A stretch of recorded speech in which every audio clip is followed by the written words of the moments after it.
Bonjour, comment ça va?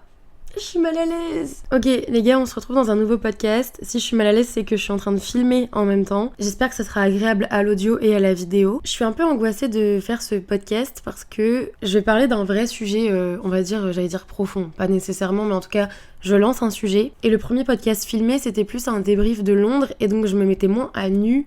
Et c'était moins visible parce que voilà, c'est un truc assez en surface et tout. Et là, j'ai un peu peur d'être ridicule, que visuellement ce soit ridicule. Déjà qu'en audio, peut-être que des fois, c'est un peu gênant ce que je raconte. Donc, je suis pas très à l'aise. Je suis pas très à l'aise. En plus, je fais que regarder l'ordi. Pour ceux qui font la vidéo, je suis désolée. Bref, je voulais aujourd'hui vous faire un épisode sur la vingtaine. En fait, je vois énormément de contenu sur TikTok, Insta, des formats courts sur la vingtaine et sur le fait que la vingtaine, c'est des doutes, que c'est difficile, que c'est pas agréable, etc. Et moi, je me retrouve rarement dans les formats courts. En vrai de vrai, je suis vachement plus cliente des formats longs. En tout cas, vu ce que je produis, c'est un peu logique en vrai quand on regarde.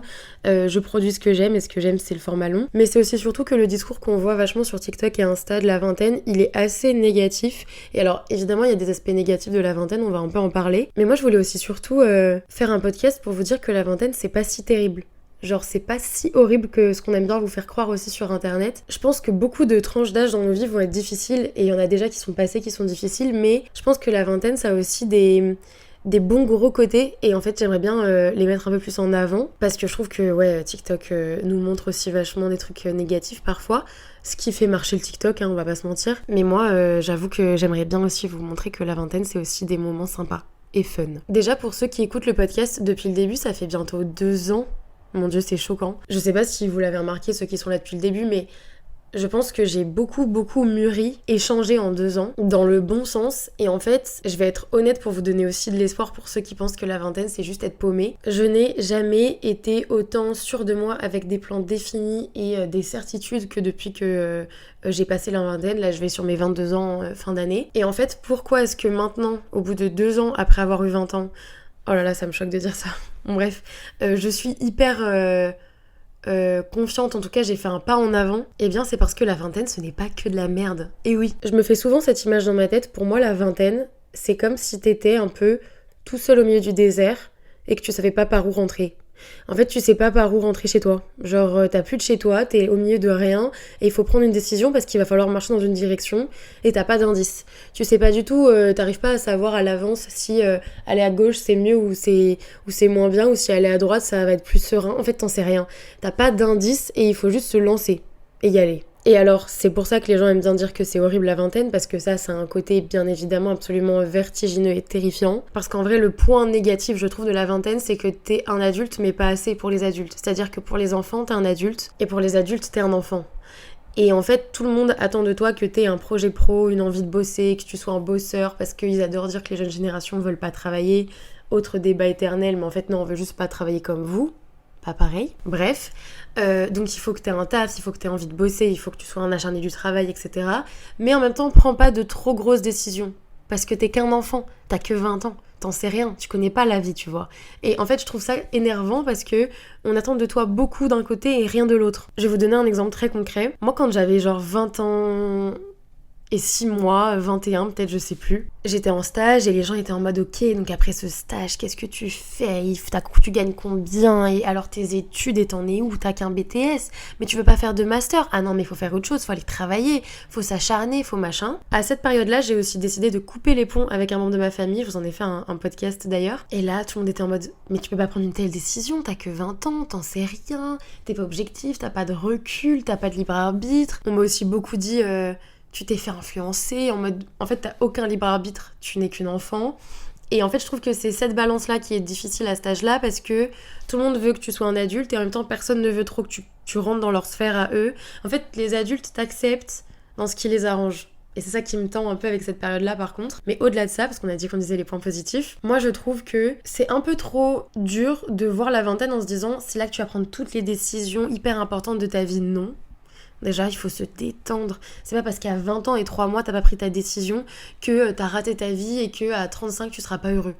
Et il faut se détendre. Je pense que entre 20 et genre 22-23, c'est là où tu vas, et je te le conseille, moi je l'ai fait inconsciemment, mais je pense qu'on le fait tous un peu inconsciemment, c'est là où tu vas le plus sortir de ta zone de confort. Sans vraiment t'en rendre compte.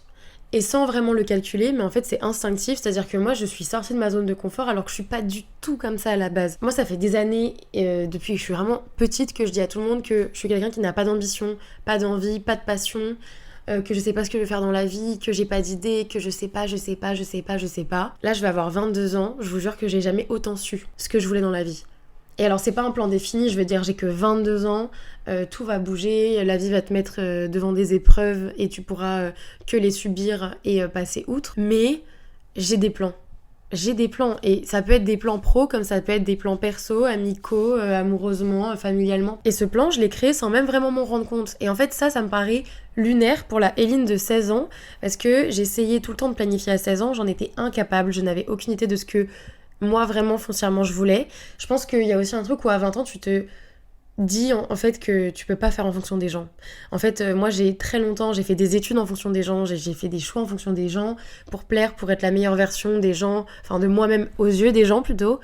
Et en fait c'est pas le cas, tu ne peux pas être la meilleure version de toi-même aux yeux des gens si tu ne l'es pas à ton propre regard. Et en fait je crois qu'à 20 ans tu réalises que tu pourras pas contenter tout le monde. Tu ne peux pas contenter tout le monde. Et c'est surtout que si tu ne te contentes pas toi, tu vas contenter personne à la fin. Donc moi j'ai arrêté des études pour faire ce qui me plaisait, pas ce qui rendait bien, hein, pas ce qui faisait plaisir à ma famille dans certains côtés, je citerai pas, qui est un peu fermé d'esprit et un peu compliqué.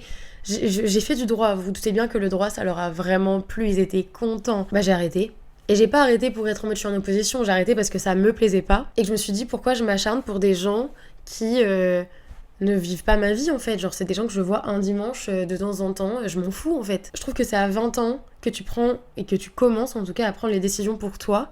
Alors c'est difficile parce que du coup tu sais pas si tu prends les bonnes et ça tu peux pas le savoir en fait, faut juste tenter et au pire on se plante. Et moi en 2 ans je vais pas vous dire que j'ai fait que des bons moves et j'en ai vraiment pas fait que des bons, mais en tout cas j'ai appris de beaucoup de choses.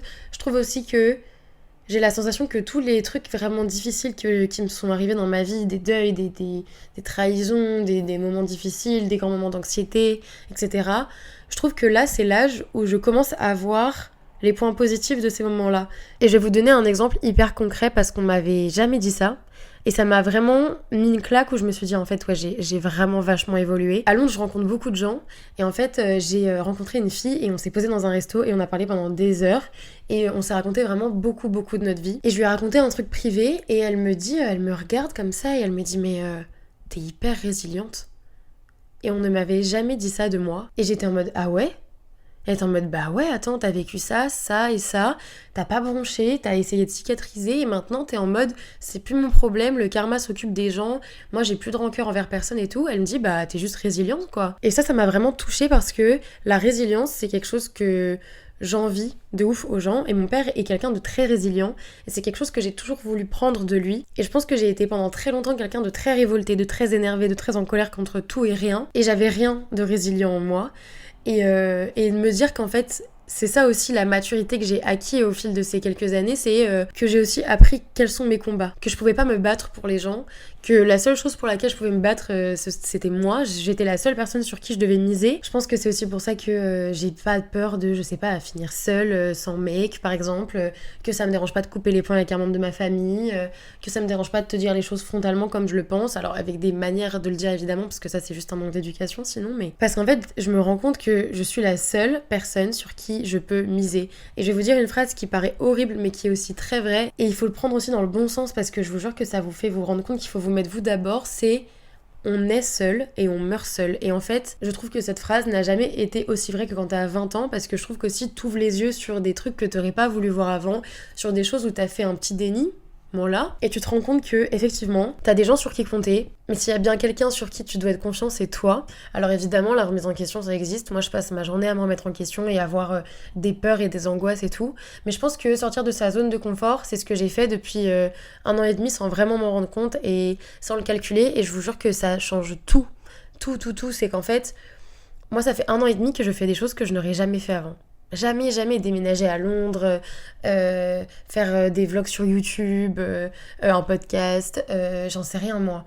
Couper les poings avec un membre de ma famille, arrêter de penser que mes amis ne m'aiment pas ou que je suis toujours en train d'essayer de les motiver pour être amie avec moi. J'ai complètement arrêté de faire tout ça et d'avoir ce chemin de pensée dans ma tête parce que je suis en mode c'est à prendre ou à laisser. Tu m'aimes pas, chacun ses goûts. Mais moi, j'avance, tu kiffes, viens on marche ensemble, tu kiffes pas, va marcher ailleurs, genre c'est ok. Et c'est pour ça que moi j'aime trop cette période de la vingtaine, parce que je trouve qu'elle est à la fois hyper enrichissante et à la fois elle te montre aussi que t'évolues vite quoi. Moi j'ai vraiment une sensation de vieillissement, mais dans le bon sens. Je pense qu'en 2 ans j'ai pris 10 ans de maturité et c'est pas parce que genre je me suis séparée, qu'il y a eu des drames vraiment dans ma vie. Alors évidemment ça te fait prendre en maturité, ça te met une claque dans la gueule où tu te dis aussi la vie n'est pas infinie, donc à un moment donné il faut y aller. Il faut avancer, il faut se sortir les doigts, on va dire. Mais il y a aussi vraiment un truc de... J'ai pris tous les bénéfices de mes traumas, j'ai la sensation, et je les mets à bon escient. À bon escient, cette façon de prononcer ce mot, elle me fout droit. Je crois que moi, la vingtaine, en globalité, j'y vois tellement plus une façon de se rendre compte du chemin parcouru. Je trouve que toutes les poupées russes que je compose, dont je vous ai parlé plein de fois, je vous ai dit que... Enfin, je vous ai fait un épisode là-dessus sur la théorie des poupées russes. Je trouve que c'est à 20 ans que tu prends un peu tous les meilleurs aspects de toi et que tu les réunis dans une personnalité. Je sais pas si vous voyez ce que je veux dire. Alors après, évidemment, j'ai tellement de défauts. J'ai plein de choses sur lesquelles je suis pas du tout au point et j'en fais subir les conséquences aux gens et à moi en premier temps. Dans un premier temps plutôt. Mais en tout cas, j'ai jamais été autant sûre de moi. Et pour quelqu'un comme moi qui a jamais eu confiance en elle, qui s'aime pas physiquement, qui a du mal avec...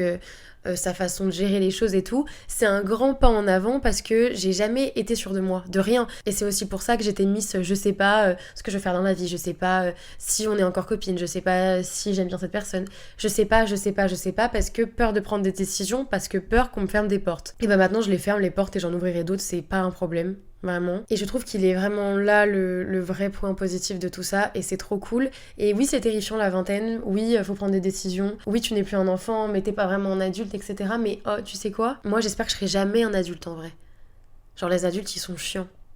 Les adultes, ils se déguisent pas dans les magasins quand ils trouvent un manteau marrant. Les adultes, ils sont aigris. Les adultes, en fait, j'aime pas être un adulte, moi. Je suis pas un adulte et j'espère n'en être jamais un. J'espère être quelqu'un de responsable pour ma famille plus tard et pour être heureuse, moi, avec moi-même. Mais j'espère que je serai juste une adulte. Enfin, genre dans le corps d'une adulte, mais avec l'esprit d'un enfant. Parce que je trouve que c'est ça, moi aussi, qui me fait vraiment apprécier la vie. C'est que, par exemple... je vais être encore tellement émerveillée de choses classiques pour plein de gens parce que j'ai décidé que j'allais pas rendre banal, j'en sais rien moi, le fait de vivre dans une belle ville, j'allais pas rendre banal le fait d'avoir des amis cool.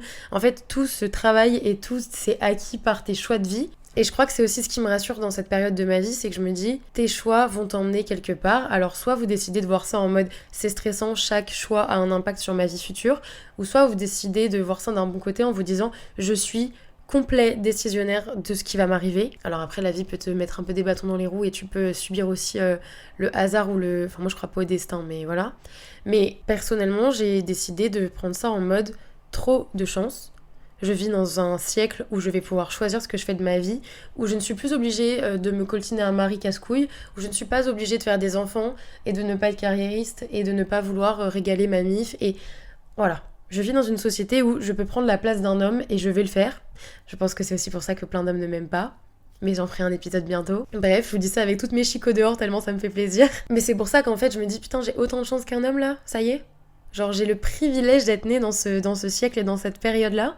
Ça fait des décennies, des milliers d'années que mes ancêtres féminines subissent la société et tout ça. Et moi, j'ai la chance d'être là, d'avoir 20 ans dans cette période et de pouvoir faire mes choix. Alors, il y a plein de trucs négatifs. On est en train de nous dire qu'en 2030, on se fait bombarder par Poutine. Mais en tout cas, il faut faire de l'humour, s'il vous plaît, parce que moi, je vais pleurer sur les news. Après, je regarde jamais les infos, ça m'angoisse trop. Non, c'est pas vrai, en fait, je regarde de ouf. Mais bref, on dévie. Moi, je me dis que c'est une chance et je vais décider de la prendre et de la prendre dans le bon sens. Il y a des femmes qui auraient pu tuer tout le monde pour avoir le pouvoir décisionnaire qu'on a aujourd'hui en France en tant que femme. Et autant en profiter. Et autant prouver qu'on aurait dû nous donner ce pouvoir et cette parole et cette voix bien avant. Donc moi je suis trop contente de ma vingtaine. Elle est difficile parfois. En fait elle est très montagne russe, mais en fait vous savez quoi, c'est ce qu'il faut. Je pense que il faut toucher le fond des fois pour remonter bien plus haut. Il y a des périodes de ma vie où franchement j'ai trouvé du pétrole tellement j'étais loin. Mais des fois où vraiment je frôle... Métaphore, attention, je frôle le soleil. Non mais, oh j'arrête, je me gêne. Bon bref, vous voyez un peu ce que je veux dire et je trouve ça trop cool. Voilà, donc moi j'ai décidé de prendre la vingtaine dans un bon sens. Je vous souhaite d'y arriver. Je dis pas que je la prends tous les jours dans un truc hyper positif, mais en tout cas j'essaye. Et c'est le principal. Il faut essayer, il faut prendre des risques et surtout, il faut s'écouter et se faire le plus de souvenirs possible. C'est ma moralité. J'espère que cet épisode vous aura plu. J'espère que la vidéo sur Spotify et sur YouTube vous aura plu, que l'audio n'était pas infâme non plus. Et puis moi je vous dis à la semaine prochaine, à mercredi prochain. Bisous. J'adore faire ça, c'est trop marrant.